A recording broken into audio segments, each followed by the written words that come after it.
Hi, I'm Kate, and I want to recommend two great nonfiction books. The first is a biography of Buffy Sainte Marie, who you might know as a Canadian music legend of folk and rock and other kinds of music. She had a really interesting life, and I had no idea how ahead of her time she was in so many ways. She was born on the Piapot Cree First Nation in Saskatchewan, but she was adopted by an American family. She had kind of a difficult childhood, but she taught herself how to play piano at 3 years old and guitar at 16. She was discovered by Bob Dylan. She wrote one of the most famous Vietnam War protest songs, Universal Soldier. And she wrote tons of songs, really famous in the 60s and 70s. She was also a big social activist, especially in the American Indian movement. There was a CIA file on her, even though she never did anything even remotely illegal.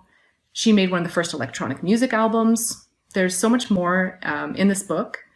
And she was always learning and trying new things. It's really inspirational. So you can get this book at Library or many public libraries. Then the next book, I really love spy novels and spy nonfiction, and this is a really incredible story. Virginia Hall was an American who spied for the British in World War II.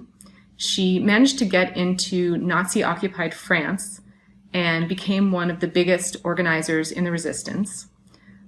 She had an artificial leg, so when she needed to escape France, she walked over the Pyrenees Mountains in winter, managed to get out, but she then later went back in, even though her face was on wanted posters all over France. Some people say she was the greatest spy of World War II, so it's really fascinating to read about what she did and how she did it.